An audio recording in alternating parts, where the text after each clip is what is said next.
We're losing this fight. Not a fight anymore, boss. It's a war. It's our job to protect this city, no one else's. Yeah, you and your bat buddy. When we get rid of the Batman, Gotham will be ours. Some in Gotham call the so-called Batman a hero.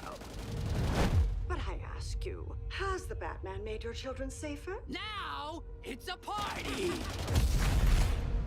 Daylight robberies, random shootings, more in the last 3 weeks than in all of last year. Nobody's crossing this Riddler guy. I'm running things. The whole city's on the verge of panic. This kind of chaos can spin out of control. Then it's down to you. Again. Pennyworth, it's me. I need the car.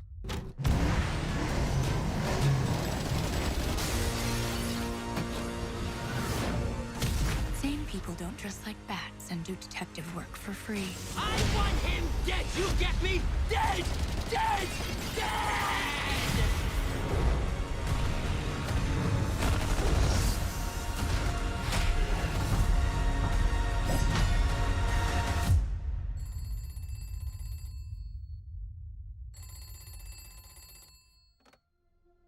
I've come to awaken you. To show you Show me what? what you are.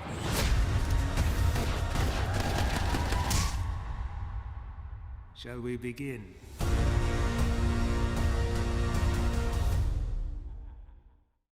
Honestly, if you haven't watched season 1 of Cape Crusader, do yourself a favor and catch it right now. It is honestly so worth it. If you love film noir, the art deco design of the original animated series, and a little bit of a darker tone than most Batman projects, then this series is definitely up your alley. Just don't actually go wandering into alleys at night because we all know where that might lead. Hey guys, what's going on? It is me, Punkik Yoshi, or Alberto. Welcome back to the video.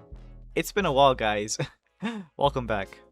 About 2 weeks ago, we got an announcement that Batman Cape Crusader was officially getting a season 2. And with that announcement, we got that awesome trailer that I showcased at the beginning of this video. Now, in July 15, is actually my birthday guys, yippee! I'm totally not that old guys.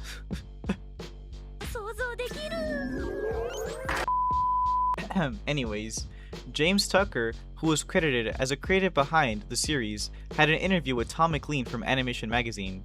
And the interview was actually pretty extensive and talks about the goals that they had for season 2.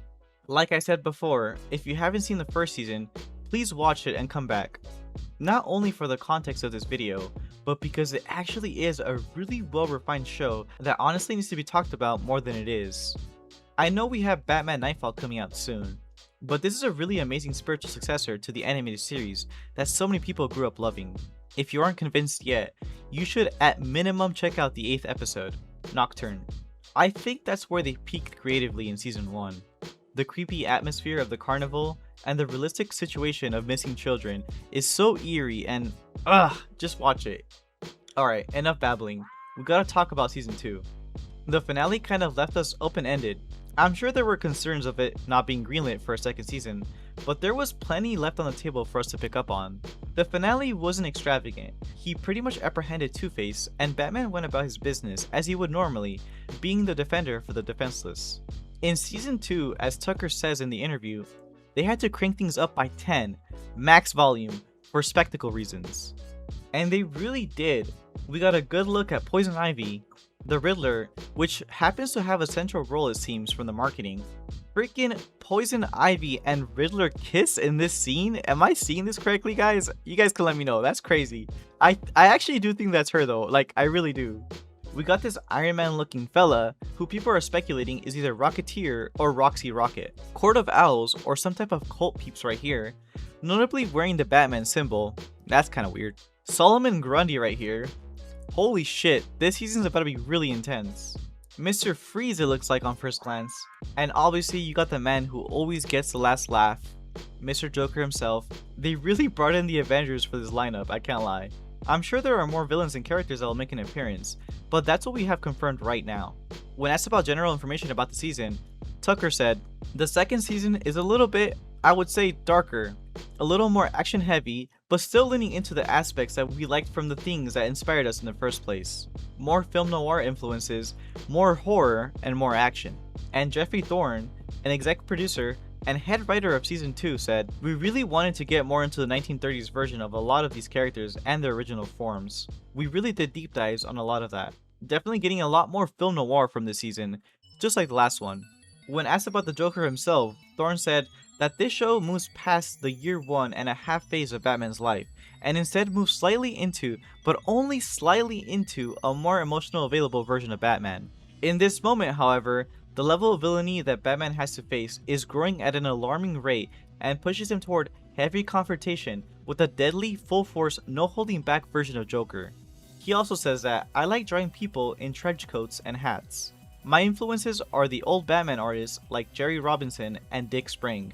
I'm a huge Dick Tracy fan, so Chester Gould too. The comic book versions of film noir, I'm very steeped in, and so those are the kind of references I pulled from." Apparently the head writer, Ed Brubaker, stepped down to produce an adaptation of Criminal, which left an open spot for Thorne, who was very happy to fill the gap. I'm 100% sure of that. He does credit his writers for making his life easier, but it would be anyone's dream to work on a Batman project. I'm sure he was very happy about that. He says that he loved season 1 so much, and this is coming from a huge fan of comics. He has over 50,000 comics, so it was very easy to convince the board of directors to get him on board with the show. Apparently, Tucker, Tim, and Thorne all bunched up their comic books to look for the golden age of Batman that they wanted to tell for this season. Tucker says that he brought those noir and horror influences to the character designs, which also incorporated the look of golden age comic books and strips. Things that made Batman such a hit, like Detective Comics number 27. They wanted to go to a time where Batman didn't have all the gadgets, where he didn't have an army of allies, Lone Wolf Corps, very Gen Alpha of you. His fights were... I'm sorry. His fights were more visceral, less superhero-y, and more grounded. They really wanted to go back to Detective number 27. They really wanted to hone in old Batman. But how do you make something old for a new audience? When talking about the animation, Tucker says that, "I like to think we upped the quality of the animation a bit from season 1. Most of the improvements came from experience, seeing what worked and what wasn't quite there the first time around."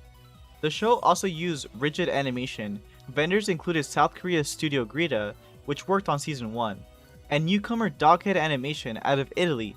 Visually, more emphasis was put on shadows and vignettes, usually executed in post-production, because it's kind of hard to art direct shadows into a pipeline of animations. As a fan of animation, this is exactly what I would want to hear from the creatives. Not saying that season 1 had bad animation, by any means. It was a little bit rigid, but it was very clean. And if they were able to fully flesh out the smoothness and corners, ooh, this could be something special. Another update was the return of title cards for each episode, a feature suggested by fans who missed it from the early days of Batman the Animated Series. It was also another way to connect the show to vintage noir and horror picks, as well as the golden age of Hollywood. That sounds really fun, I can't lie. Their title cards were credited as something you would see in an old black and white movie from the 40s.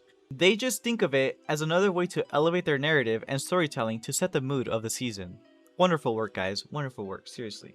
When asked about the similarities to Batman the Animated Series, Tucker responded by saying, "Batman the Animated Series is a classic. It'll never be overshadowed or anything. It stands on its own as its own thing. But there were ideas wanted to bring to the show that had to get watered down or just not focused on because of the broad appeal the show had to have. The only creative difference they really have is the Caped Crusader has the opportunity to cater to an older audience, while the animated series really didn't have an option. And you know, the animated series has 65 episode produced seasons, while Crusader has 10. So there's much more focus on individuality rather than quantity." Thorne said about his writing staff that he doesn't censor what he asked for. "I always tell my writing staff, write your scripts fast, let us trim it. It's better for you not to, in advance, capitulate to what you think the restrictions might be. If what they come up with is impossible, revisions can be made to fit what is."